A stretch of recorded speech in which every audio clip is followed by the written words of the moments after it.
청담동에 위치한 최고급 산부인과 병원의 VIP 상담실. 공기는 값비싼 방향제 냄새로 가득 차 있었지만 윤서연에게는 소독약 냄새 외에 아무것도 느껴지지 않았다. 그녀는 최고급 벨벳 소파에 꼼짝도 하지 않고 앉아 있었다. 그녀의 시선은 맞은편 책상에 놓인 얇은 종이 한 장에 고정되어 있었다. 그 종이는 그녀의 세계를 무너뜨린 판결문이었다. 원발성 불임. 단 4글자가 그녀의 지난 몇 년간의 희망, 고통, 그리고 기대를 산산조각 냈다. 의사의 위로하는 듯한 목소리가 멀리서 윙윙거리는 소리처럼 들려왔다. 시험관 아기 시술, 대리모, 혹은 입양. 모든 단어가 그녀의 귀를 스쳐 지나갔지만 뇌는 그 의미를 받아들이기를 거부했다. 그녀는 일어섰다. 비틀거리지 않으려 했었지만 다리가 마치 솜처럼 느껴졌다. 병원 복도를 걷는 동안 그녀는 다른 산모들의 행복한 웃음소리와 아기들의 울음소리를 들었다. 그 모든 소리가 날카로운 유리 조각이 되어 그녀의 심장을 찔렀다. 그녀의 고통은 조용했지만 그 무엇보다도 깊었다. 같은 시각, 인천 외곽의 해송보육원. 장대비가 낡은 건물의 양철 지붕을 세차게 두드리고 있었다. 강태민 회장은 수백만 원짜리 맞춤 정장을 입은 채 이 음울한 장소와는 전혀 어울리지 않는 모습으로 서 있었다. 비서가 씌워주는 우산 아래에서도 그의 어깨는 빗물에 젖어 있었다. 그의 앞에는 흙투성이가 된 3명의 작은 아이들이 서 있었다. 5살짜리 새쌍둥이, 하늘, 바다, 그리고 별. 아이들은 겁에 질린 눈으로 이 낯선 남자를 올려다보고 있었다. 태민의 얼굴은 얼음처럼 차가웠지만 그의 눈동자 안에서는 거대한 폭풍이 휘몰아치고 있었다. 그는 보육원 원장이 내민 서류에 망설임 없이 서명했다. 그의 만년필이 종이를 긁는 소리가 빗소리를 뚫고 유난히 날카롭게 들렸다. 그는 아이들에게 아무 말도 하지 않았다. 그저 비서에게 고갯짓을 했을 뿐이다. 세 아이는 자신들의 운명이 결정되었다는 것을 어렴풋이 느꼈지만 그 운명이 무엇인지는 알지 못했다. 평창동의 거대한 저택. 윤서연은 넋이 나간 사람처럼 차에서 내렸다. 그녀는 울음으로 눈가가 붉게 부어올라 있었다. 비틀거리며 현관으로 들어선 순간 그녀는 그 자리에 얼어붙었다. 저택의 거대한 로비 중앙에 그녀의 남편 강태민이 서 있었다. 그리고 그의 곁에는 낯선 3명의 아이들이 있었다. 아이들은 흠뻑 젖은 채 이 거대하고 낯선 공간에 압도되어 몸을 떨고 있었다. 아이들의 발밑으로 빗물과 흙탕물이 최고급 대리석 바닥을 더럽히고 있었다. 서연의 텅 비어 있던 머릿속이 순간적인 혼돈으로 가득 찼다. 그녀는 방금 병원에서 자신의 몸이 생명을 잉태할 수 없다는 사형 선고를 받았다. 그런데 지금 그녀의 남편이, 그것도 3명의 아이들을 데리고 나타난 것이다. 그녀의 슬픔은 순식간에 이해할 수 없는 배신감과 격렬한 분노로 바뀌었다. 모든 것이 비현실적인 악몽처럼 느껴졌다. 강태민 씨, 지금 이게 무슨 짓이에요? 서연의 목소리는 그녀 자신이 듣기에도 낯설 만큼 날카롭고 갈라져 나왔다. 그녀는 아이들을 노려보았다. 아이들은 그녀의 적대적인 시선에 더욱 움츠러들었다. 태민은 표정 하나 바꾸지 않고 아내를 바라보았다. 그의 목소리는 저택의 공기만큼이나 차가웠다. 오늘부터 이 아이들은 여기서 살 거다. 그는 마치 중요한 사업 보고를 하듯 무미건조하게 말했다. 그는 곧바로 집사에게 명령을 내렸다. 아이들 방을 준비해. 그리고 씻기고 새 옷을 입혀 집사와 사용인들은 당황한 기색이 역력했지만 감히 주인의 명령에 토를 달지 못했다. 그들은 재빨리 움직여 아이들을 데리고 위층으로 올라가려 했다. 서연은 그제야 정신이 든 듯 아이들을 데려가려는 사용인들의 앞을 막아섰다. 그녀는 태민을 향해 소리쳤다. 미쳤어요. 당장 설명해. 이 애들은 누구야? 그녀의 절규는 분노라기보다는 절망에 가까웠다. 태민은 그녀에게 천천히 다가갔다. 그의 눈은 깊고 어두워서 그 속을 전혀 읽을 수 없었다. 설명할 건 없어. 내 결정이야. 그는 서연을 지나쳐 서재로 향하려 했다. 서연은 그의 팔을 붙잡았다. 내 결정이라고. 우리 집에. 이 아이들을 당신 혼자만의 집이야. 내 고통은, 내 절망은 당신한테 아무것도 아니야. 그녀의 손톱이 그의 비싼 셔츠 소매를 파고들었다. 아이들은 이 끔찍한 광경에 얼어붙었다. 특히 막내 별이는 날꽃대 묻은 곰 인형을 가슴에 꼭 껴안은 채 소리 없는 비명을 지르는 듯 입을 벌리고 있었다. 태미는 자신의 팔을 잡은 서연의 손을 차갑게 떼어냈다. 지금은 아무것도 묻지 마. 그는 아내의 고통을 모르는 척했다. 아니, 애써 외면했다. 그는 자신의 계획을 실행해야 했다. 서연은 그의 냉담함에 완전히 무너져 내렸다.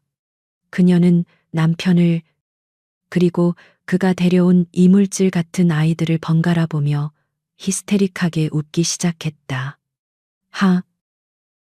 그래. 당신은 항상 이랬지. 강태민. 당신 멋대로 결정하고 통보하고. 그녀는 눈물을 닦을 생각도 하지 않고 뒷걸음질 쳤다. 그녀는 아이들을 경멸과 혐오가 뒤섞인 눈으로 바라보았다. 이 아이들의 존재 자체가 그녀의 상처를 더욱 깊게 후벼 파는 것만 같았다. 그녀는 자신의 방으로 뛰어들어갔고 문을 거칠게 쾅 닫고 잠가버렸다.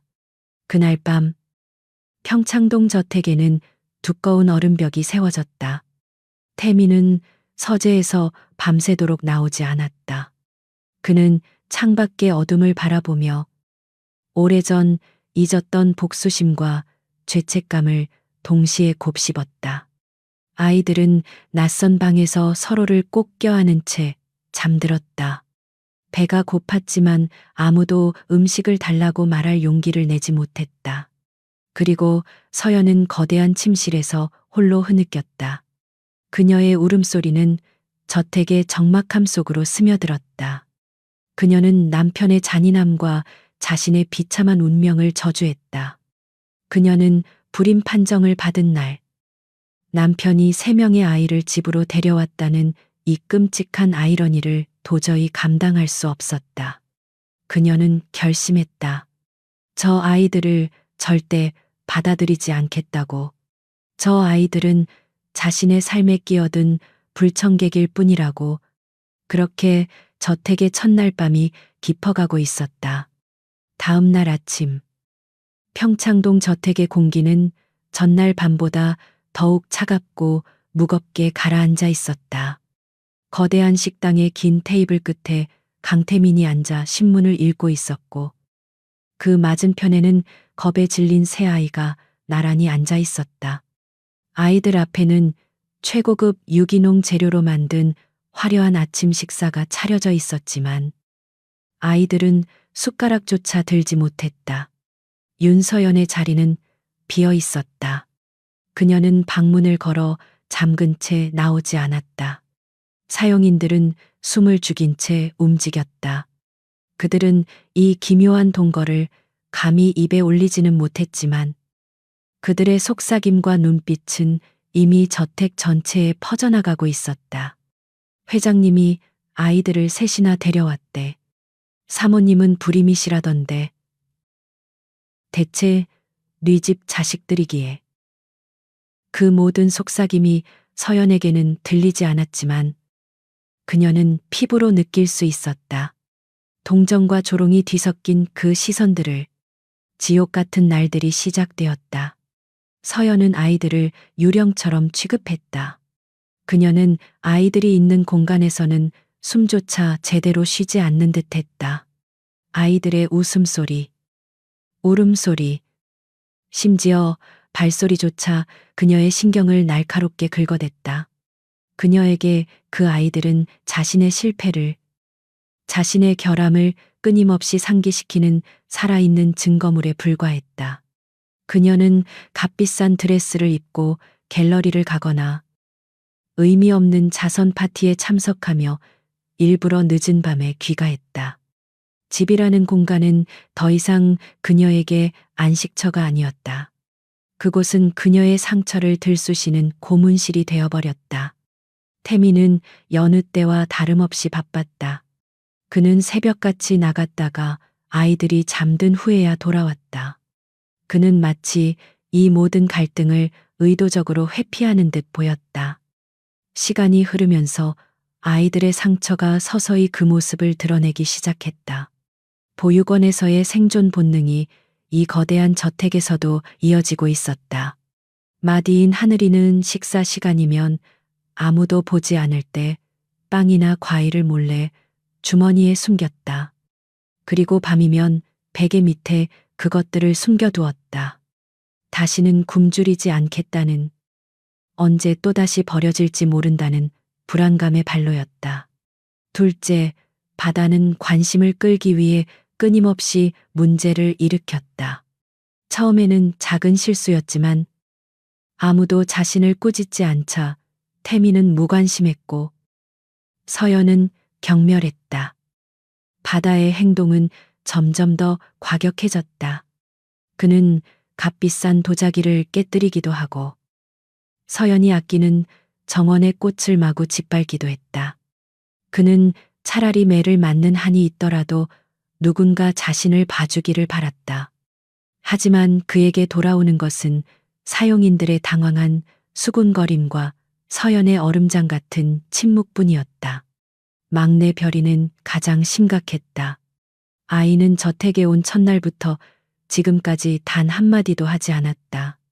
실어증에 걸린 아이처럼 별이는 그저 낡은 곰 인형을 품에 안고 구석진 곳을 찾아 숨었다. 아이는 종종 거대한 정원 구석에 늙은 나무 아래에 웅크리고 앉아 몇 시간이고 미동도 하지 않았다. 그 작은 뒷모습은 마치 세상의 모든 슬픔을 짊어진 듯 보였다. 서연은 그 모습을 몇 번이고 목격했다. 그녀는 그 아이에게서 자신의 모습을 보았다.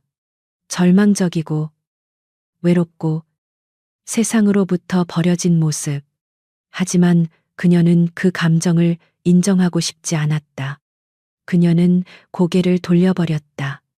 동정심은 그녀가 지금 가질 수 있는 가장 사치스러운 감정이었다. 그녀는 자신의 고통만으로도 이미 벅찼다. 그러던 어느 날 밤, 서연은 자선 파티에서 돌아와 지친 몸을 이끌고 2층 복도를 걷고 있었다. 그때 태민의 서재에서 희미한 빛이 새어나오는 것을 보았다. 그녀는 며칠 만에 처음으로 남편과 마주할 용기를 냈다. 이 지옥 같은 상황을 끝내야 했다. 그녀는 문을 열고 들어갔다. 태민은 거대한 책상에 앉아 서류를 검토하고 있었다. 그녀가 들어선 것도 모르는 듯했다. 서연은 책상 앞까지 걸어가 섰다. 언제까지 이럴 거죠? 그녀의 목소리는 분노로 떨리고 있었다. 태미는 그제야 서류에서 눈을 들었다. 그의 눈은 피로로 붉게 충혈되어 있었지만 여전히 차가웠다. 무슨 말이지? 모르는 척 하지 마요. 서연의 목소리가 높아졌다. 이 아이들 대체 왜 데려온 거냐고 물었어요. 나한테 왜 이러는 거예요? 내가 아이를 못 가지니까. 그래서 나를 벌주려는 거예요. 그녀의 눈에서 눈물이 쏟아졌다. 그녀는 그동안 억눌러왔던 모든 감정을 터뜨렸다. 태미는 굳은 표정으로 그녀를 바라보았다. 그는 자리에서 일어나 창가로 걸어갔다. 등을 돌린 채 그는 말했다. 버리라니. 그런 거 아니야. 그의 목소리는 낮고 잠겨 있었다. 그럼 뭔데요? 설명해봐요. 서연이 절규했다. 그녀는 책상 위에 있던 서류철을 집어 던졌다. 종이들이 공중으로 흩날렸다. 말해 강태민 저 애들. 당신 애들이야 밖에서 나아온 거냐고. 그녀의 끔찍한 의심이 드디어 입 밖으로 터져나왔다. 그 순간 태민의 어깨가 미세하게 움찔했다. 그는 천천히 돌아섰다. 그의 얼굴은 분노가 아닌 깊은 고통으로 일그러져 있었다. 아니야. 그는 단호하게 말했지만 서연은 그의 눈동자 속에서 흔들림을 보았다. 아니라고. 그녀는 비웃었다. 그럼 뭔데 왜 말을 못해? 당신이 나한테 숨기는 게 있잖아. 태미는 눈을 감았다. 제발. 그냥 묻지 마. 지금은 안 돼. 그의 목소리는 애원에 가까웠다. 서연은 그 대답에 완전히 무너졌다. 묻지 말라고 그녀의 삶을 통째로 뒤흔들어 놓고 묻지 말라고 그녀는 더 이상 그와 대화할 힘도 이유도 찾지 못했다. 그녀는 서재를 뛰쳐나왔다. 며칠이 더 흘렀다. 저택의 얼음벽은 더욱 두껍고 높아지는 듯했다. 그러던 어느 화창한 오후 서연은 테라스에서 멍하니 정원을 내려다보고 있었다. 그때 그녀의 눈에 별이가 들어왔다. 그 작은 아이가 정원 구석의 늙은 나무를 힘겹게 기어오르고 있었다. 서연은 인상을 찌푸렸다. 저 위험한 짓을. 사용인들은 다 어디 간 거야? 그녀가 막 소리를 지르려던 순간이었다. 아이가 발을 헛디뎠. 악소리 없는 비명과 함께 별이가 꽤 높은 가지에서 아래로 떨어졌다. 서연의 심장이 쿵하고 내려앉았다. 그녀는 자신이 어떻게 움직였는지도 몰랐다. 그녀는 하이힐을 신은 채 테라스를 가로질러 잔디밭으로 뛰어내려갔다. 그녀가 도착했을 때 별이는 땅에 쓰러져 팔을 붙잡고 있었다. 아이의 하얀 팔에서 붉은 피가 흘러나오고 있었다. 나뭇가지에 꽤 깊게 긁힌 듯했다. 하지만 놀랍게도 별이는 울지 않았다. 그저 동그란 눈으로 자신의 팔에서 흐르는 피를 멍하니 바라보고 있었다. 서연은 숨이 멎는 것 같았다. 그녀는 자신도 모르게 아이 앞에 무릎을 꿇었다. 괜찮니? 괜찮아. 그녀의 목소리가 심하게 떨렸다. 그녀는 급히 자신이 입고 있던 실크 스카프를 풀어 아이의 팔을 감쌌다. 피가 금세 비싼 스카프를 붉게 물들였다. 그녀는 아이를 안아들었다. 아이는 너무나 가벼웠다. 그녀는 아이를 안고 거실로 뛰어들어왔다. 집사 구급상자 가져와 당장 그녀의 다급한 외침에 사용인들이 모두 뛰쳐나왔다. 서연은 소파에 별이를 앉히고 떨리는 손으로 상처를 소독하기 시작했다. 소독약이 상처에 닿자 아이의 작은 몸이 움찔했지만 별이는 여전히 울음소리 한 번 내지 않았다. 그저 입술을 깨물며 고통을 참고 있었다. 서연은 그 모습에 가슴이 미어지는 듯했다.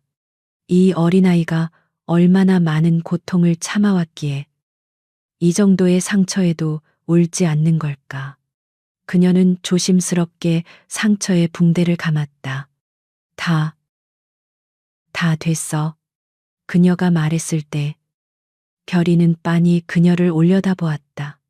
그 깊고 검은 눈동자 속에는 두려움도 원망도 없었다.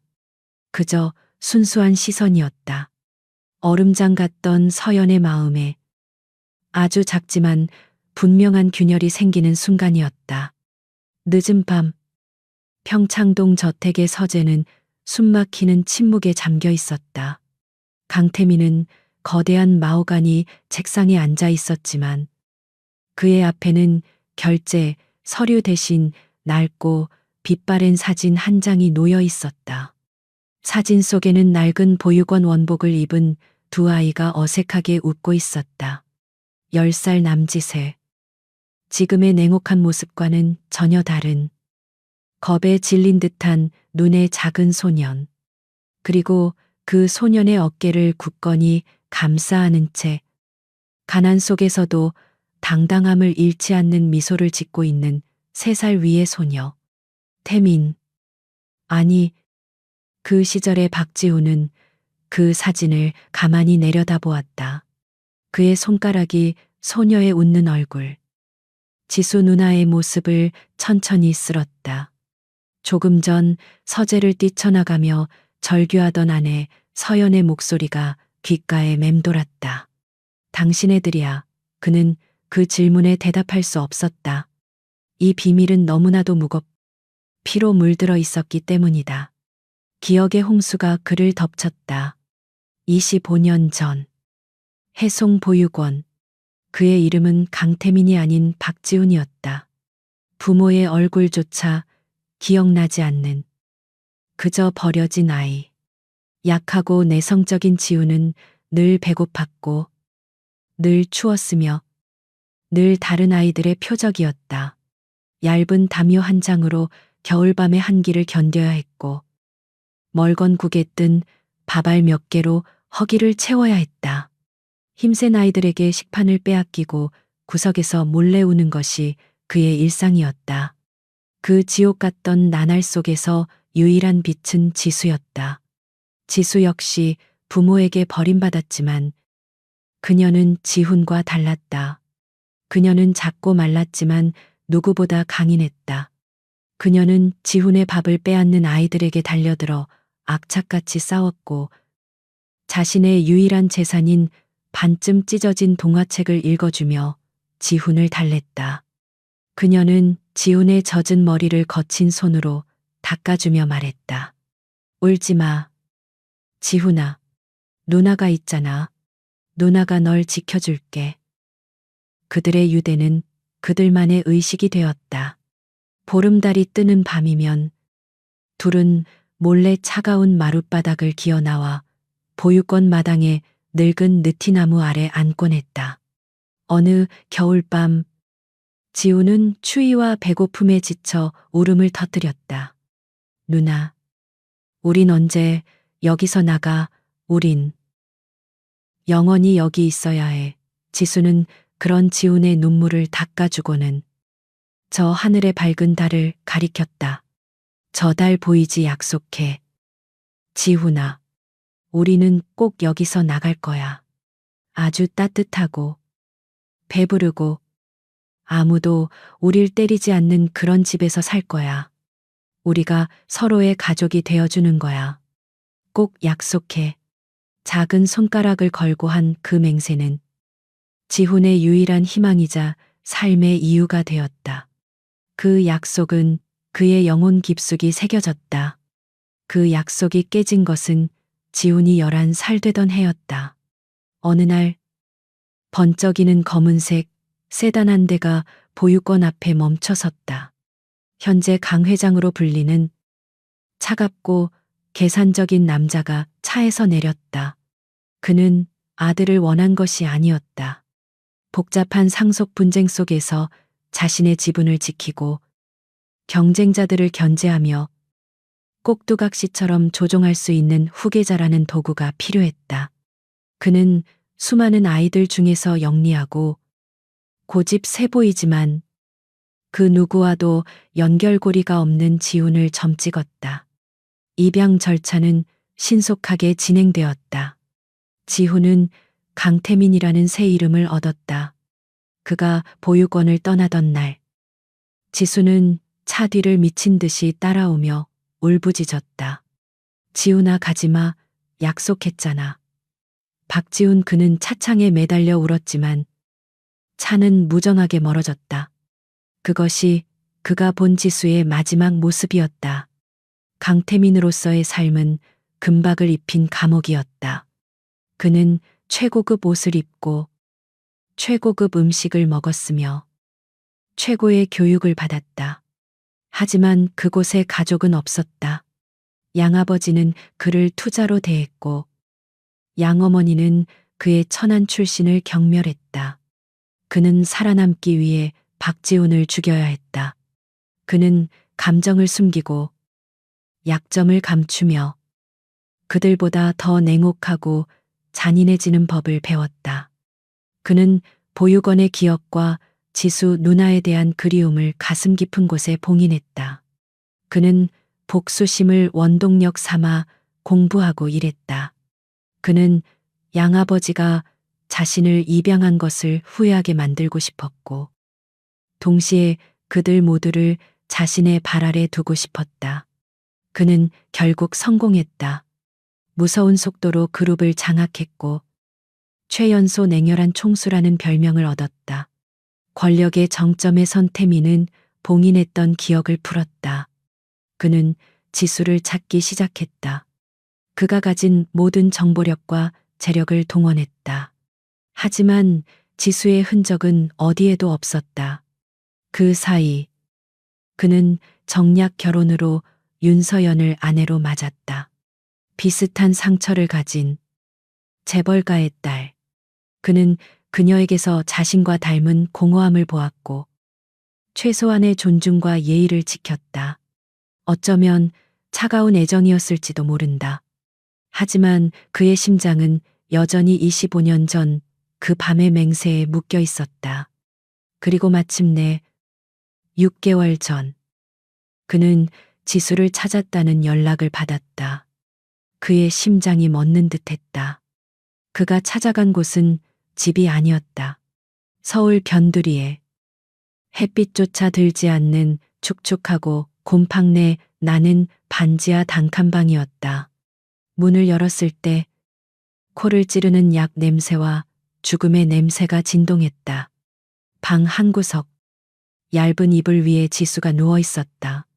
한때 그토록 강인했던 그녀는 이제 뼈만 앙상하게 남아 숨을 몰아쉬고 있었다. 태민은 그녀를 알아보는데 한참이 걸렸다. 누나. 지수 누나. 그가 떨리는 목소리로 불렀을 때 그녀가 힘겹게 눈을 떴다. 그리고 그녀는 혼자가 아니었다. 그녀의 곁. 이불 더미 속에서 겁에 질린 세 쌍의 눈동자가 그를 바라보고 있었다. 하늘, 바다, 그리고 별. 세 쌍둥이였다. 지수는 피를 토하며 간신히 이야기했다. 그녀가 사랑했던 남자. 그 남자는 태민의 그룹과 적대 관계에 있는 YS 그룹의 후계자였다. 그는 결혼을 약속했지만 그녀가 임신했다는 것을 알자 돌변했다. 그의 가족은 지수에게 돈 봉투를 던지며 협박했고 그를 완벽하게 버렸다. 지수는 홀로 새 아이를 낳았다. 그녀는 아이들을 먹여 살리기 위해 낮에는 식당에서 밤에는 공장에서 일했다. 그녀의 몸은 이미 오래전에 망가져 있었지만 그녀는 멈출 수 없었다. 그녀는 태민의 손을 붙잡았다. 뼈마디가 다 드러난 차가운 손이었다. 지훈아. 우리 지훈이 맞구나. 이렇게 멋있게 컸네. 태민은 그녀를 끌어안았다. 그가 가진 수조원의 재산도 막강한 권력도 지금 죽어가는 그녀 앞에서는 아무 소용이 없었다. 누나, 미안해. 내가 너무 늦었어. 미안해. 지수는 희미하게 웃었다. 그녀는 마지막 힘을 다해 아이들을 가리켰다. 내 아가들. 저 애들은 아무 잘못 없어. 지훈아, 약속해줘. 우리 아가들. 지켜준다고. 태민은 울부짖었다. 약속할게.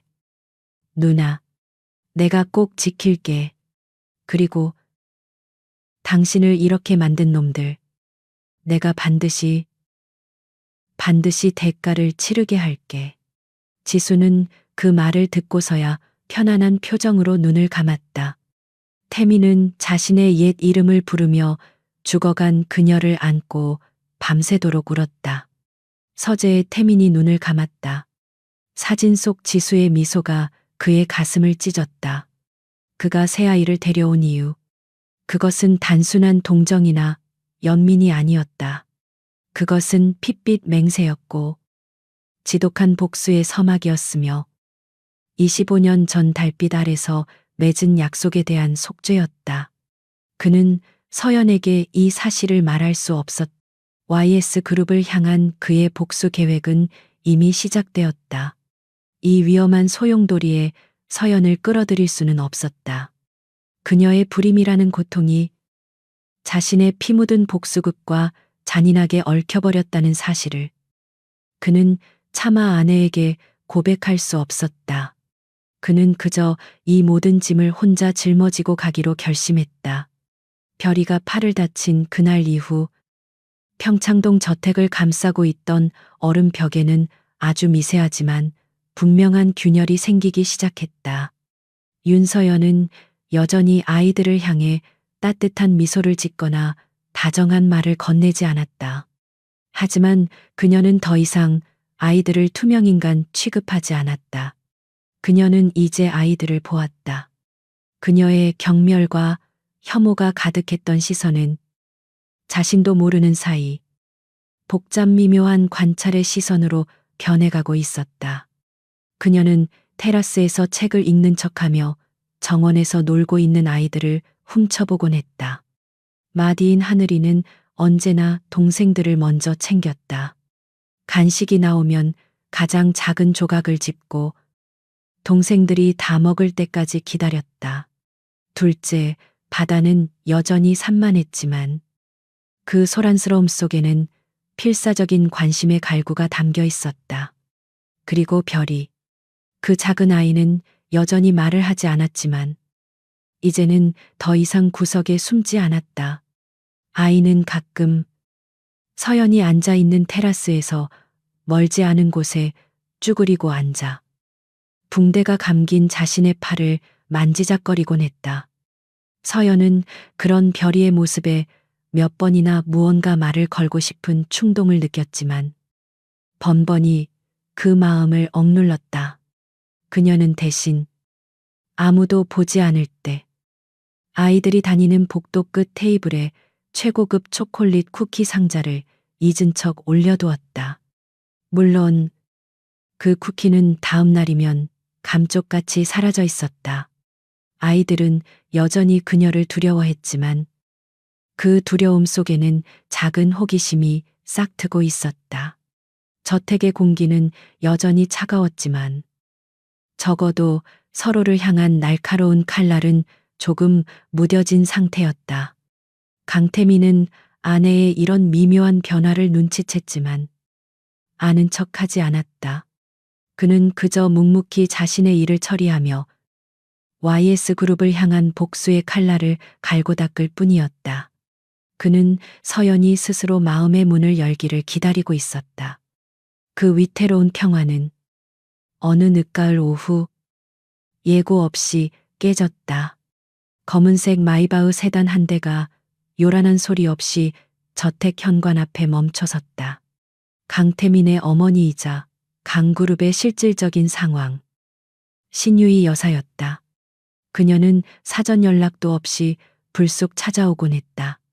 그녀의 등장은 언제나 저택의 사용인들을 극도의 긴장 상태로 몰아넣었다. 신 여사는 한치의 흐트러짐도 없는 모습으로 차에서 내렸다. 값비싼 모피 코트와 진주 목걸이, 그리고 그녀의 트레이드마크인 얼음장 같은 무표정. 그녀는 저택의 안주인이라기보다는 자신의 영토를 순시하러 온 여왕과도 같았다. 사모님 집사가 황급히 뛰어나왔지만 신 여사는 그에게 눈길조차 주지 않고 곧장 거실로 향했다.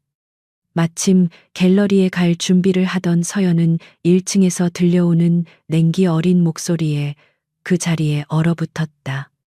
윤서연, 아직도 이 집에 붙어 있었더냐. 그 목소리는 인사라기보다는 확인에 가까웠다. 서연은 심호흡을 하고 계단을 내려갔다.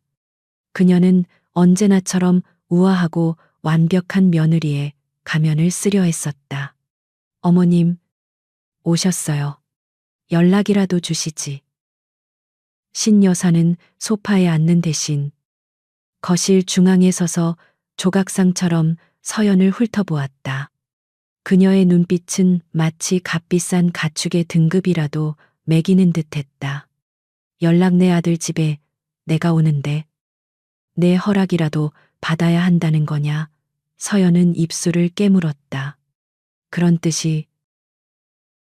신 여사는 서연의 말을 잘랐다. 그녀는 서연에게 한 걸음 다가섰다. 그녀에게서는 값비싼 향수 냄새 대신 권력의 위압감이 풍겼다. 병원 결과는 들었다.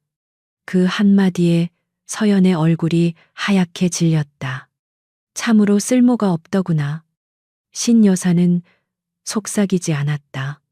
그녀는 거실에 있는 모든 사용인이 들을 수 있을 만큼 또렷하게 말했다. 씨 없는 밭을 붙들고 있었으니 내 아들 앞길만 막고 있는 게야. 모욕적인 언사가 비수처럼 서연의 가슴에 밝혔다. 서연은 주먹을 꽉 쥐었다. 손톱이 손바닥을 파고드는 고통이 시어머니의 말로 인한 굴욕감보다 차라리 나았다. 어머님, 그 말씀은 무슨 말씀? 신 여사는 비웃었다. 애도 못 낳는 것이 감히 어디서 내게 말대꾸야. 바로 그때였다. 신 여사의 날카로운 눈이 기둥 뒤에 숨어 있던 작은 그림자들을 포착했다. 태민이 저택의 구조를 바꾼 후 아이들은 거실의 거대한 기둥 뒤 숨겨진 공간에서 노는 것을 좋아했다. 그들은 갑작스러운 방문객의 고함 소리에 놀라 숨어 있었던 것이다. 신 여사의 미간이 흉측하게 구겨졌다. 저건 또 뭐냐? 저 더러운 것들은. 그녀의 목소리에는 인간을 향한 것이라고는 믿을 수 없는 혐오감이 서려 있었다. 집사가 황급히 나서려 했지만 신 여사의 시선에 얼어붙었다. 묻잖느냐? 저 쥐새끼 같은 것들은 뭐냐고. 서연의 심장이 바닥으로 떨어졌다. 안 돼. 제발. 집사가 떨리는 목소리로 대답했다. 그 아이들은 회장님께서. 태민이가 신여사의 목소리가 순식간에 얼음처럼 변했다. 그녀는 그 아이들이 태민이 데려온 고아들이라는 사실을 즉각 알아차렸다. 그녀의 분노가 폭발했다. 미쳤구나. 내 아들이 감히 이 신성한 강씨 가문의 집에 저런 쓰레기들을 들여 당장 내쫓아 저것들 꼴도 보기 싫으니 당장 끌어내. 그녀가 손짓하자 그녀를 수행해온 개인 경호원 최 실장이 아이들을 향해 성큼성큼 다가갔다. 아이들은 공포에 질려 비명을 질렀다. 최 실장이 아이들의 팔을 잡으려던 순간이었다. 안 돼요. 마디 하늘이가 겁에 질려 울면서도 두 동생을 자신의 등 뒤로 감추며 경호원의 앞을 막아섰다. 작은 몸으로 필사적으로 버티는 모습이었다. 내 동생들. 건드리지 마세요. 신 여사는 그 광경에 기가 막힌다는 듯 웃었다. 하저 천한 것이 감히 대들어 어디서 배운 버르장머리냐. 그녀는 성큼 하늘이에게 다가갔다. 그리고 그녀의 다이아몬드 반지가 번쩍이는 손이 허공을 갈랐다. 그 작은 아이의 뺨을 향해 무자비한 폭력이 날아들었다. 바다와 별이가 눈을 감고 비명을 질렀다. 찰나의 순간이었다. 서연은 자신이 어떻게 움직였는지 몰랐다. 시어머니에게 쓸모없는 거리라는 낙인이 찍히며 얼어붙어 있던 그녀의 몸이 아이의 비명소리와 함께 본능적으로 반응했다. 그녀는 몸을 날렸다. 그리고 신 여사의 손목을, 뺨을 때리기 직전에 그 손목을 공중에서 세차게 낚아챘다. 짝 살과 살이 부딪히는 소리 대신 신 여사의 반지와 서연의 팔찌가 부딪히는 날카로운 금소금이 거실 전체에 울려 퍼졌다. 모든 움직임이 멈췄다. 사용인들은 숨 쉬는 것조차 잊었다. 경호원은 당황하여 멈춰 섰다. 하늘이는 눈을 꼭 감았다가 고통이 느껴지지 않자 실눈을 떴다. 신 여사는 자신의 손목을 붙잡은 며느리를 믿을 수 없다는 눈으로 내려다보았다. 감히 이 집안에서 인형처럼 조용히 살아야 할 윤서연이 감히 자신의 손목을 넣어. 네가 지금. 신 여사의 입술이 분노로 파르르 떨렸다. 서연 역시 자신의 행동에 놀라 숨을 헐떡였다. 하지만 그녀는 잡은 손을 놓지 않았다. 그녀의 손은 분노와 공포로 떨리고 있었지만 그 악력은 놀라울 정도로 강했다. 그녀는 시어머니의 눈을 피하지 않았다. 그만하세요. 어머님. 서연의 목소리는 낮고 갈라졌지만 그 안에는 전에는 없던 단호함이 서려 있었다. 신 여사가 손목을 비틀며 소리쳤다. 이게 미쳤나? 이 손 놓지 못해 저 천한 것들 편을 들어. 서연은 시어머니의 불타는 눈을 마주보다가 천천히 고개를 돌려 자신을 올려다보는 새 아이를 바라보았다. 공포에 질려 눈물이 그렁그렁한 새 쌍의 눈동자. 그 순간 그녀의 내면에서 무언가가 완전히 부서지고 동시에 새로운 무언가가 단단하게 싹텄다. 그녀는 다시 시어머니를 바라보았다. 그리고 저택 전체가 울릴 만큼 또렷하고 힘있는 목소리로 선언했다. 그 아이들. 제 아이들입니다. 그 선언은 거실의 공기 중에 전기처럼 퍼져나갔다. 신 여사는 충격으로 입을 다물지 못했다. 바로 그 순간 현관문이 열리는 소리가 들렸다. 일찍 귀가한 강태민이 그 자리에 서 있었다. 그는 모든 것을 들었다.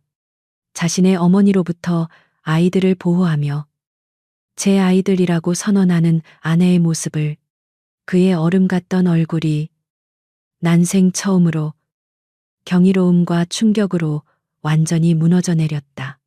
신유희 여사가 떠난 후 저택의 거실에는 폭풍이 휩쓸고 지나간 듯한 무거운 정막이 감돌았다. 신 여사는 마지막까지 내년이나 저 천한 것들이나 모조리 내쫓을 줄 알라는 도끼 서린 저주를 퍼붓고 떠났다. 윤서연은 자신이 방금 무슨 짓을 했는지 깨닫고 온몸의 피가 차갑게 식는 것을 느꼈다. 그녀는 감히 대한민국 재계의 여제인 시어머니의 손목을 꺾고 그녀에게 정면으로 반기를 들었다. 아드레날린이 빠져나간 자리를, 그녀의 행동이 가져올 끔찍한 결과에 대한 공포가 채우기 시작했다. 그녀는 여전히 떨고 있었다.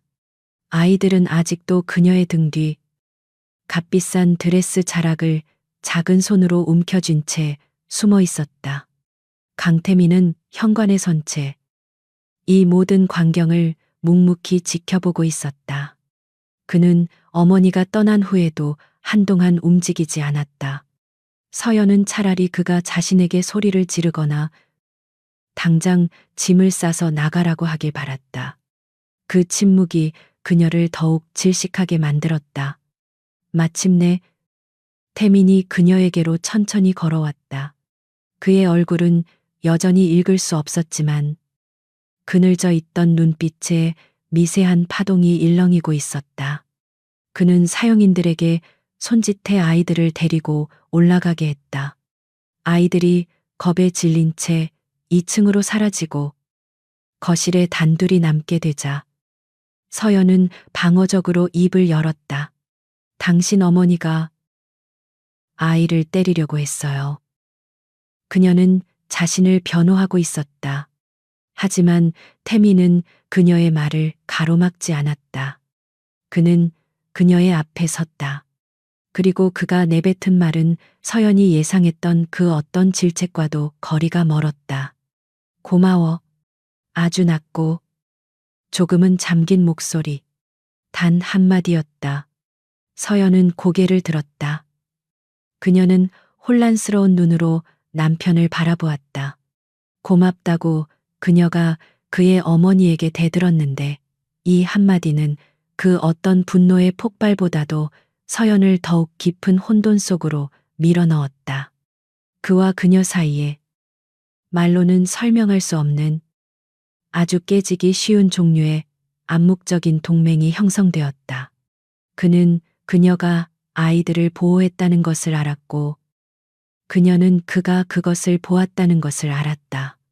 그날 밤 태미는 서재에 들어가지 않고 부부 침실의 소파에서 말없이 잠들었다. 며칠간 저택은 기묘한 평온을 유지했다. 서연은 자신의 행동을 이해하려 했었다. 왜 그 아이들을 감쌌을까? 그것은 아이들을 향한 애정이 아니었다. 그것은 자신을 쓸모없는 것이라 낙인 찍은 시어머니에 대한 반항심이었을 뿐이라고 그녀는 스스로에게 되뇌었다. 하지만 그녀는 자신의 다리 뒤에 숨어 떨던 그 작은 몸들의 감촉을 그리고 자신을 올려다보던 하늘이의 그 절박했던 눈빛을 잊을 수가 없었다. 그녀는 더 이상 아이들을 피하지 않았다. 아니, 오히려 그들의 존재를 의식하기 시작했다. 신여사의 방문 이후 아이들은 그녀를 대하는 태도가 미묘하게 달라져 있었다. 두려움은 여전했지만 그 안에는 아주 희미한 경계심 어린 기대 같은 것이 섞여 있었다. 그러던 어느 날 오후 서연은 무료함을 견디다 못해 1층 주방으로 내려왔다. 수십억을 들여 꾸민 전문 셰프의 영역인 그곳은 그녀에게는 그림의 떡과도 같은 공간이었다. 그녀는 평생 요리라는 것을 해본 적이 없었다. 하지만 그날따라 그녀는 무언가를 하고 싶었다. 자신의 손으로 무언가를 만들고 싶었다. 마침 셰프는 장을 보러 나가고 없었다. 그녀는 냉장고를 열었다. 온갖 최고급 식재료가 가득했다. 그때 며칠 전 아이들이 거실에서 텔레비전 속 요리 프로그램을 넋을 잃고 바라보던 모습이 떠올랐다. 화면 속에서는 아주머니가 노랗고 폭신한 계란말이를 만들고 있었다. 서연은 결심했다. 그녀는 앞치마를 찾아 둘렀다. 그녀의 손가락은 수백만 원짜리 반지를 끼고 있었지만 지금은 달걀을 어떻게 깨야 할지도 몰라 쩔쩔매고 있었다. 첫 번째 시도는 처참했다. 달걀 껍데기가 그릇 안으로 사방팔방 튀었고 소금 대신 설탕을 집어넣었다. 프라이팬에 기름을 두르자 사방으로 기름이 튀었다. 그녀는 비명을 지르며 뒷걸음질 쳤다. 두 번째 시도는 더욱 엉망이었다. 계란물을 붓는 데는 성공했지만 그것을 많은 방법을 몰랐다. 결국 계란말이가 아닌 검게 타버린 스크램블 에그가 되어버렸다. 서연은 짜증이 치밀었다. 고작 이까짓 것도 하나 제대로 못하는 자신의 모습이 한심하게 느껴졌다. 불임 판정을 받았을 때만큼이나 깊은 무력감이 밀려왔다. 그녀는 프라이팬을 거칠게 내려놓으며 포기하려 했다. 바로 그때 주방 입구에서 작은 부스럭거리는 소리가 들렸다. 타는 냄새에 이끌린 새 아이가 마치 작은 생쥐들처럼 문틈으로 고개를 내밀고 안을 엿보고 있었다. 그들은 산산조각 난 달걀 껍데기와 검게 타버린 음식물, 그리고 잔뜩 화가 나 있는 아줌마를 보았다. 아이들은 금방이라도 날아올 불호령을 예상하고 잔뜩 움츠러들었다. 하지만 서연은 소리를 지르지 않았다. 그녀는 그저 지친 한숨을 내쉬며 타버린 계란말이라고 부를 수도 없는 것과 담긴 접시를 식탁으로 밀어냈다. 망쳤어. 그녀가 혼잣말로 중얼거렸다. 그 목소리에는 분노가 아닌 깊은 패배감이 묻어 있었다. 아이들은 조심스럽게 주방 안으로 들어왔다. 하늘이는 서연의 눈치를 살폈고 별이는 여느 때처럼 곰 인형을 끌어안고 뒤에 숨었다. 늘 충동적이던 바다의 시선이 접시 위의 검은 덩어리에 고정되었다. 바다는 천천히 식탁으로 다가왔다. 그리고 작은 손을 뻗어 그나마 덜 탄 조각 하나를 집어들었다. 아직 뜨거운지 아이의 귀가 빨개졌다. 바다는 그 조각을 자신의 작은 입으로 가져가 후, 후, 볼이 터져라 불었다. 서연은 아이가 그것을 입에 넣을까봐 당황해서 말리려 했다. 안 돼. 그거 탔어. 먹지 마. 하지만 바다는 자신이 먹지 않았다. 아이는 김이 모락모락 나는 그 까만 계란 조각을 든 채 서연에게 다가왔다. 그리고 작은 손을 그녀의 입을 향해 조심스럽게 내밀었다. 아줌마. 먹어요. 작지만 또렷한 목소리였다. 서연은 그 자리에 얼어붙었다. 그녀는 자신이 무시하고 경멸했던 그 아이가 내미는 타버린 계란 조각을 멍하니 내려다보았다. 이 아이는 지금 나에게 이걸 먹으라고. 서연의 가슴속 깊은 곳. 몇 년간 얼어붙어 있던 무언가가 쨍하고 금이 가는 소리가 났다. 그녀의 눈시울이 뜨거워졌다. 그것은 자기 연민에 쓰디쓴 눈물이 아니었다. 태어나서 처음 느껴보는 가슴을 저미는 따뜻함이었다. 그녀는 천천히 입을 벌렸다. 그리고 아이의 손에 들린 그 타버린 계란 조각을 받아 먹었다. 입안에서 쓴맛과 함께 알 수 없는 구원의 맛이 느껴졌다. 서연의 뺨 위로 뜨거운 눈물이 흘러내렸다. 강태민은 일찍 귀가했다. 그는 주방에서 나는 소란의 발걸음을 멈추고 문 입구에 그늘 속에 숨어서 있었다. 그는 모든 것을 보았다. 아내가 어설프게 요리를 하다 망가뜨리는 모습, 아이들이 나타나는 모습, 그리고 마침내 아이가 내민 타버린 음식을 그의 아내가 울면서 받아먹는 모습을 하늘이가 조심스럽게 웃고 심지어 별이까지 한 걸음 다가서는 그 기적 같은 광경을 복수심과 죄책감으로 겹겹이 쌓여 있던 그의 심장에도 그 따뜻한 광경이 스며들었다. 그날 밤 서연은 잠을 이룰 수 없었다. 그녀는 자신을 울게 만든 그 작은 온기를 그리고 자신에게 고맙다고 말했던 남편을 이해하고 싶어졌다. 그녀는 홀린 듯 2층 복도를 걸어 태민의 서재로 향했다. 그곳은 언제나 최첨단 보안 장치로 잠겨 있던 그만의 성역이었다. 하지만 오늘 밤 어쩐 일인지 육중한 문이 살짝 열려 있었다. 그녀는 망설이다가 문을 밀고 들어갔다. 방은 어두웠지만 책상 위에 작은 스탠드 불빛이 켜져 있었다. 그리고 그 불빛 아래 그녀가 존재조차 몰랐던 낡은 나무 상자 하나가 열려 있었다. 호기심에 이끌려 다가간 서연은 그 안의 내용물을 보았다. 가장 위에는 빛바랜 사진 한 장, 보육원 복장을 한 어린 태민 지훈과 그를 다정하게 안고 있는 낯선 소녀 지수의 사진이었다.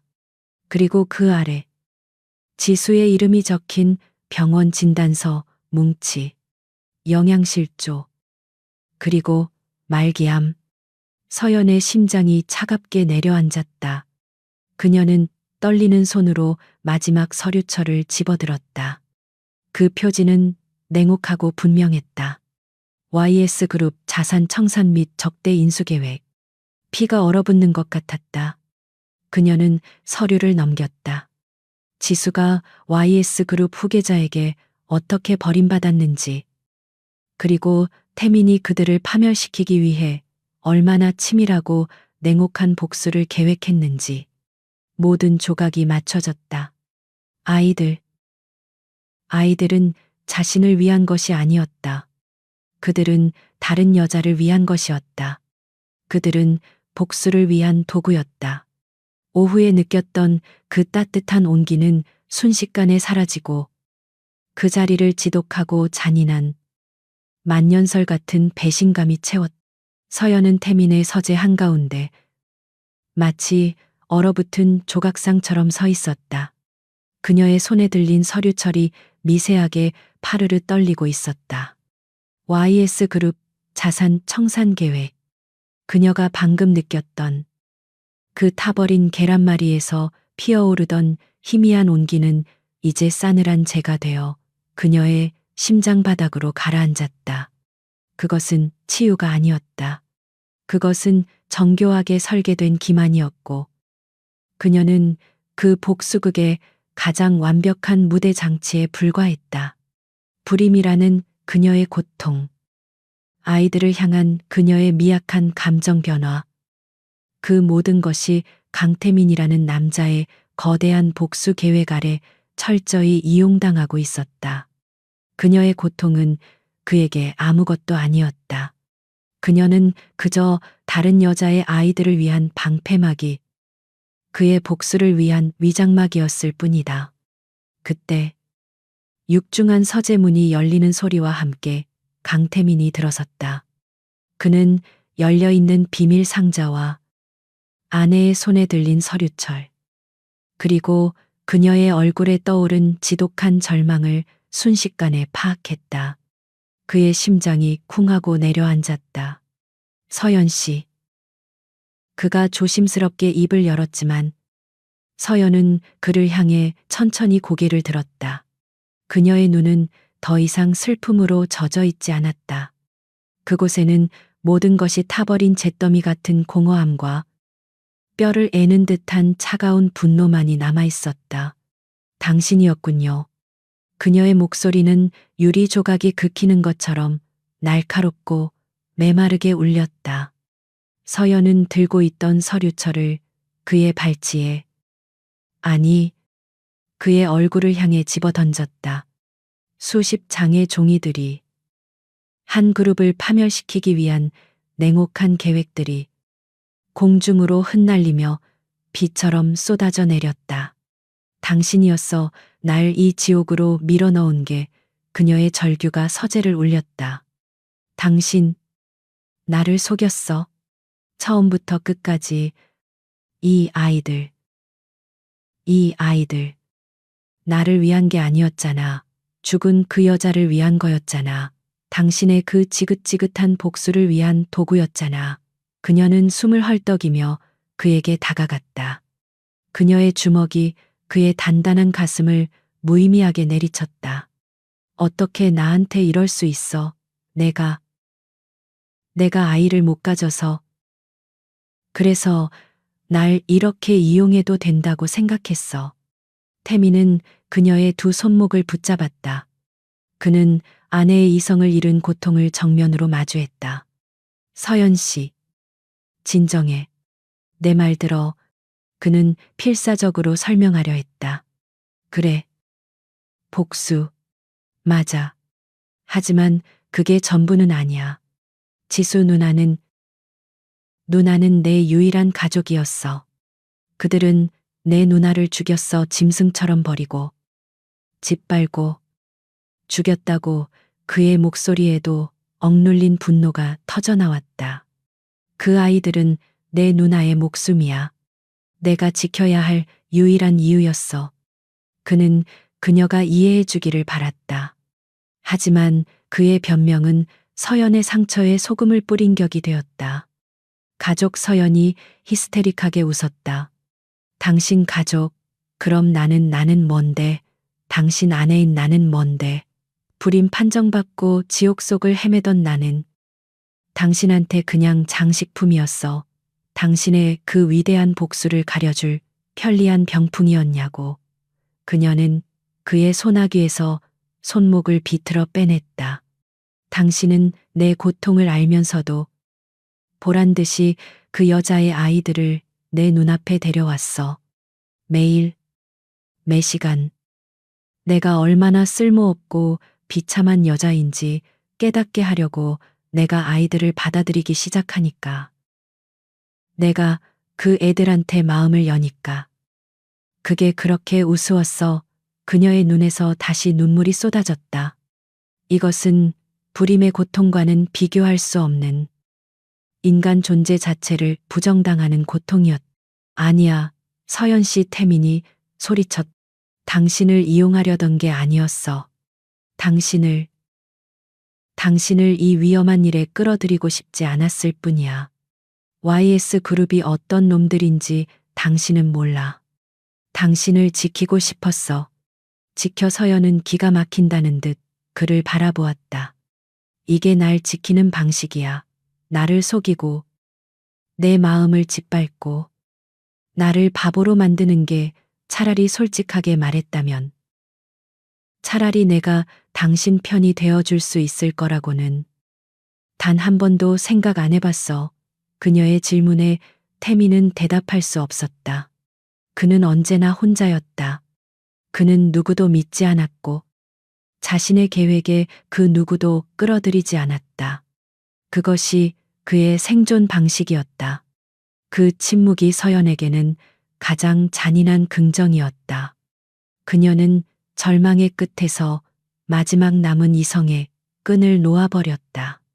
그녀는 서재를 둘러보았다. 이 거대하고 화려하지만 단 한 줌의 진심도 없는 감옥. 그리고 이 모든 불행의 근원인 그 아이들. 그녀는 문을 향해 비틀거리며 뒷걸음질 쳤다. 그래, 당신 말이 맞을지도 몰라. 난 당신의 복수극에 어울리지 않아.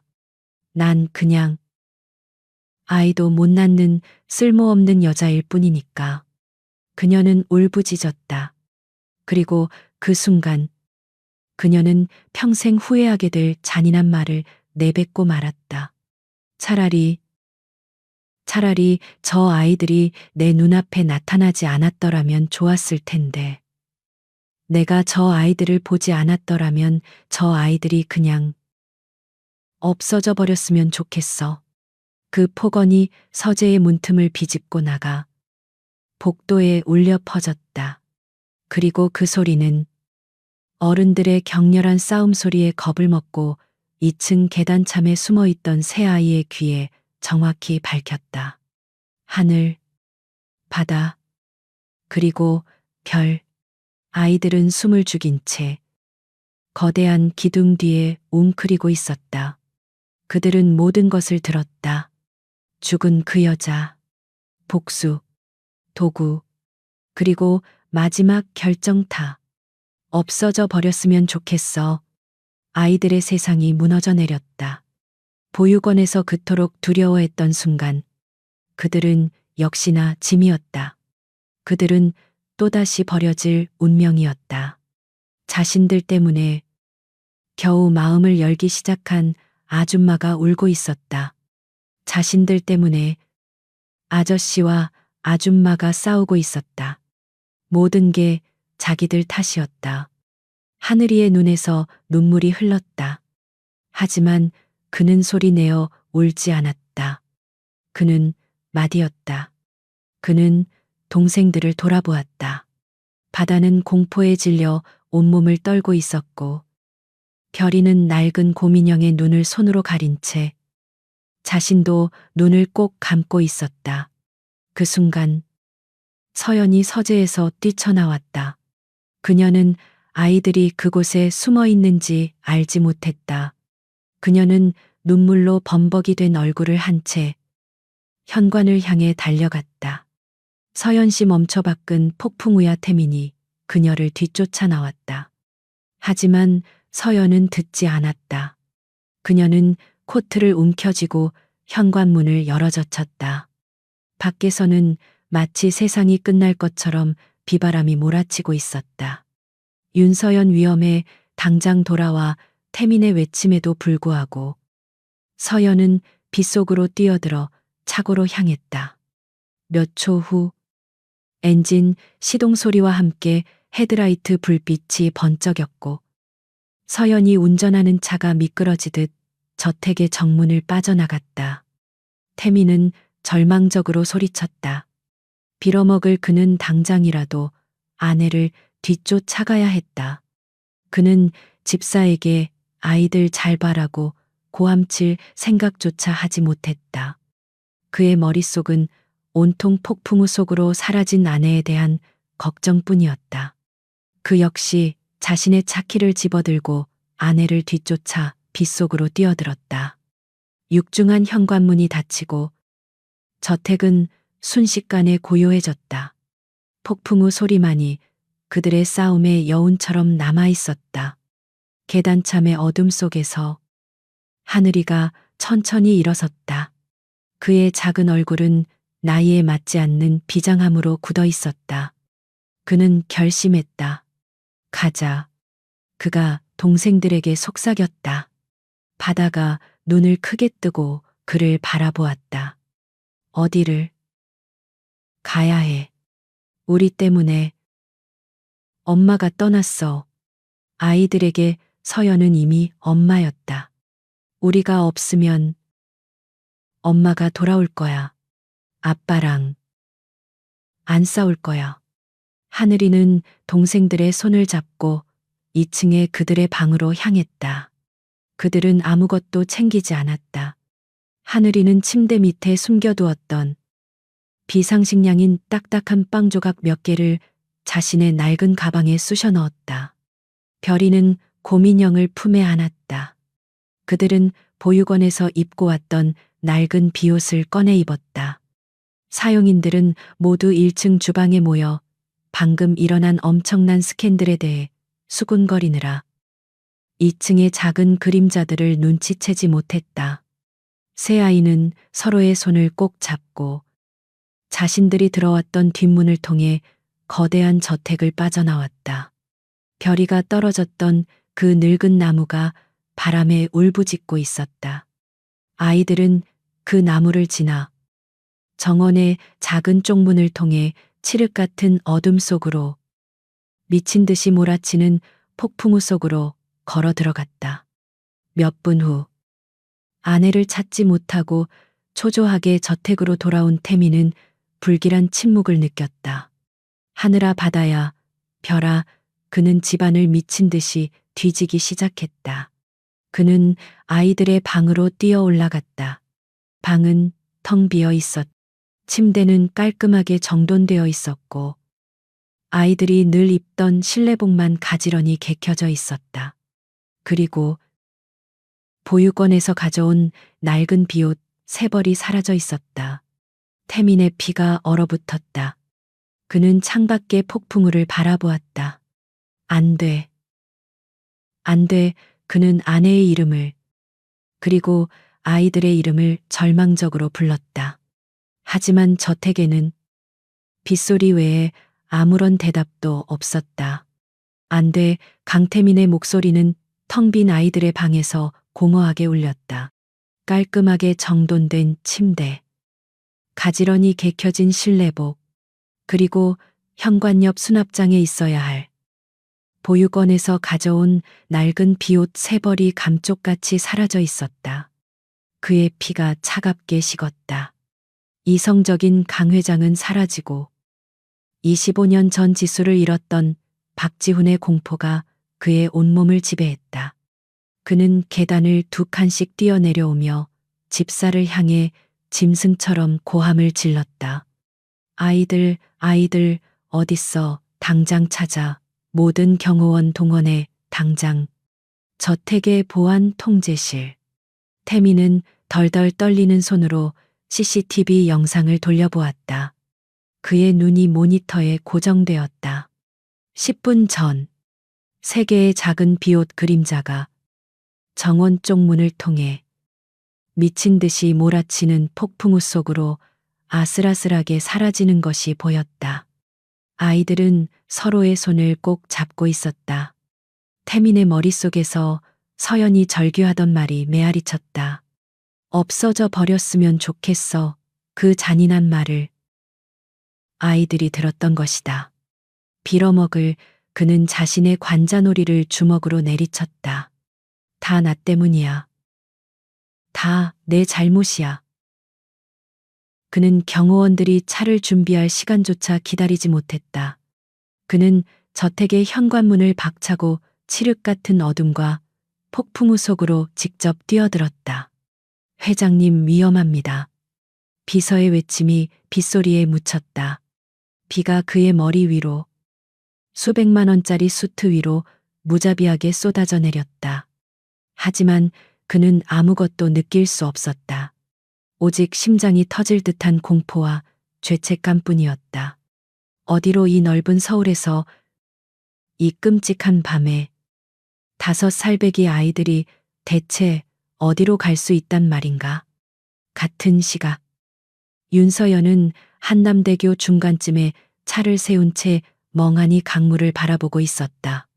미친 듯이 흔들리는 차체와 필사적으로 유리를 닦아내는 와이퍼 소리만이 그녀가 살아있음을 증명했다. 태민에 대한 분노와 배신감은 잦아들고 있었다. 그 대신 자신이 아이들 앞에서 그리고 태민 앞에서 내뱉었던 그 잔인한 말의 무게가 거대한 납덩이처럼 그녀의 가슴을 짓누르기 시작했다. 없어져 버렸으면 좋겠어. 그녀는 핸들의 이마를 기댔다. 내가 무슨 말을 한 거지? 그녀의 뇌리에서 자신이 붕대를 감아주었던 별이의 작은 팔이 스쳐 지나갔다. 시어머니 앞에서 자신을 엄마라 부르며 등 뒤에 숨던 하늘이의 떨림이 느껴졌다. 타버린 계란을 내밀며 수줍게 웃던 바다의 얼굴이 떠올랐다. 그녀가 증오했던 것은 그 아이들이 아니었다.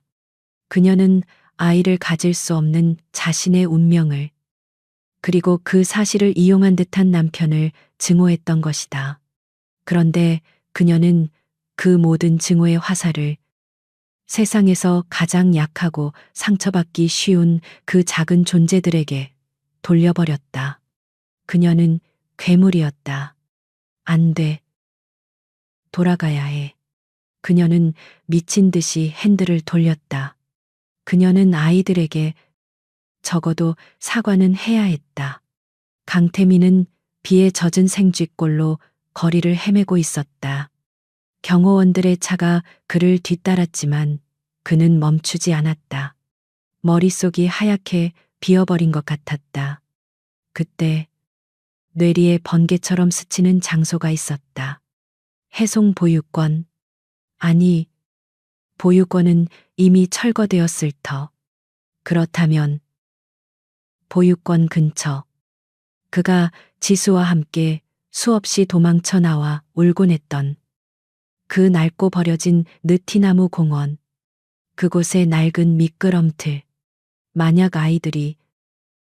만약 하늘이가 엄마 지수에 대한 희미한 기억을 더듬어 그곳으로 갔다면 그는 경호원의 차를 거의 빼앗다시피 잡아타고 인천 외곽의 그 버려진 공원을 향해 미친 듯이 질주했다. 공원은 칠흑 같은 어둠과 폭우에 잠겨 있었다. 나무들이 바람에 부러질 듯 울부짖었다.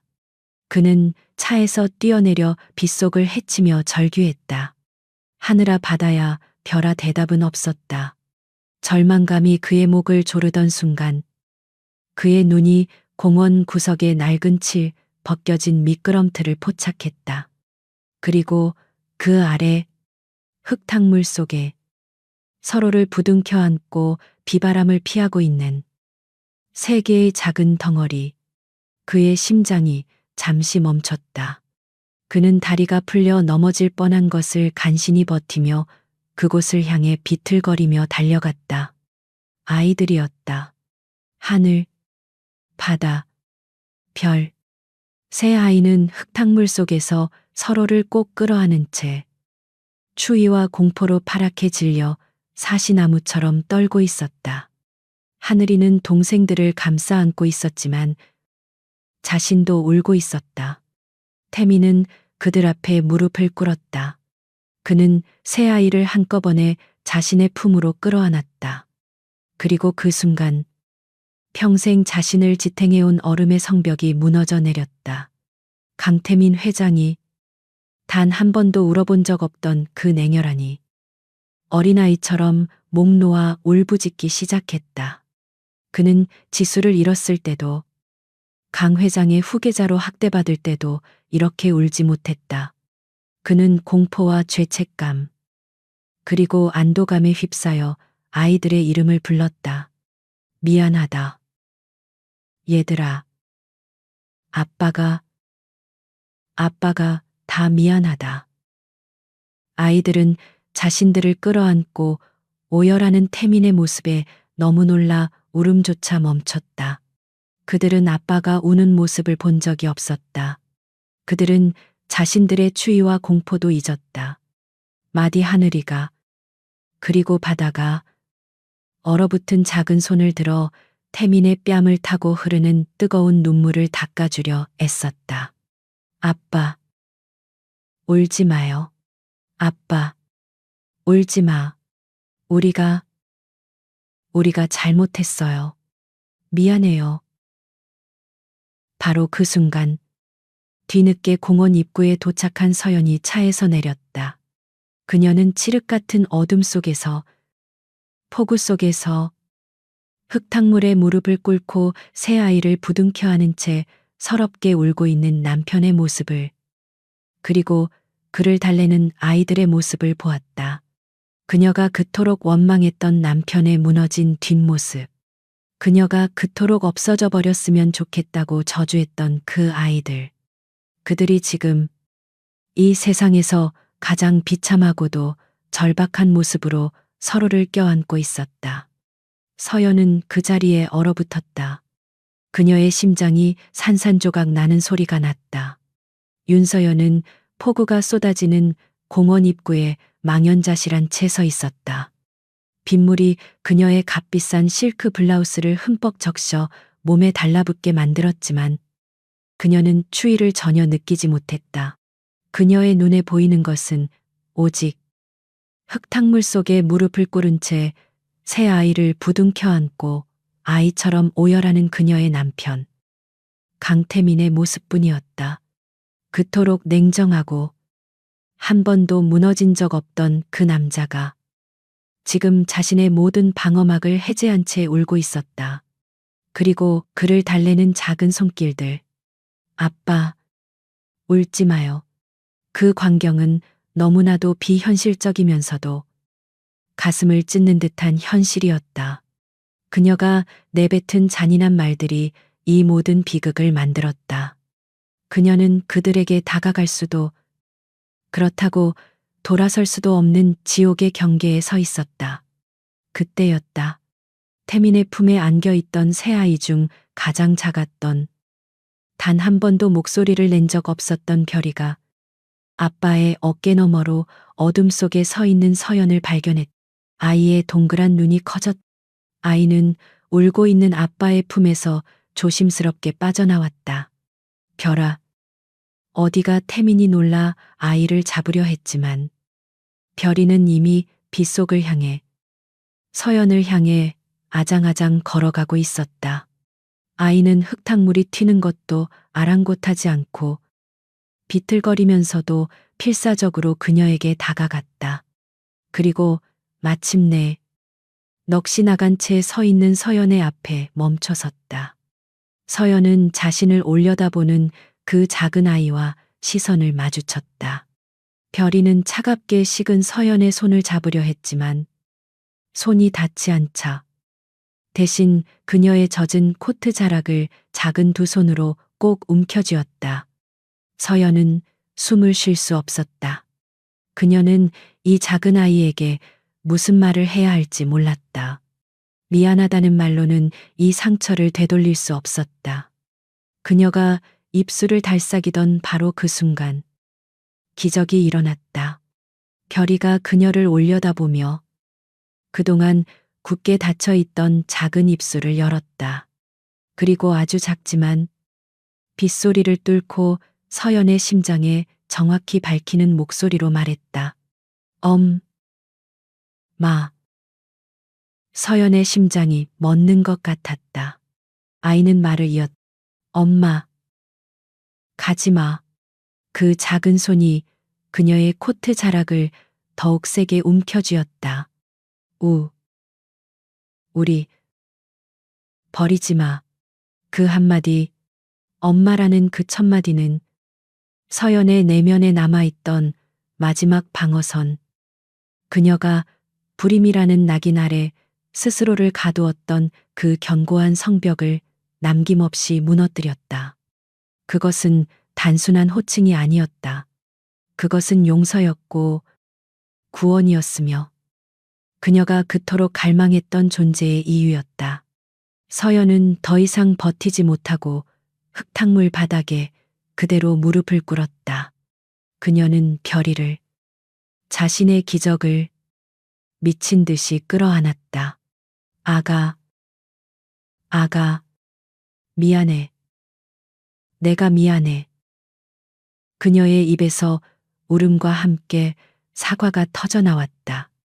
그 모습을 본 하늘이와 바다도 울면서 달려와 그녀의 등과 어깨에 매달렸다. 엄마 가지 마세요. 우리가 잘못했어요. 아이들은 여전히 모든 것이 자신들의 탓이라고 생각하고 있었다. 태민이 그들 뒤로 다가왔다. 그는 무릎 꿇은 아내와 그녀에게 매달려오는 새 아이를 바라보았다. 그는 천천히 그들 곁에 한쪽 무릎을 꿇고 앉았다. 그리고 자신의 거대한 팔로 네 사람 모두를, 자신의 망가진 가족을 남김없이 끌어안았다.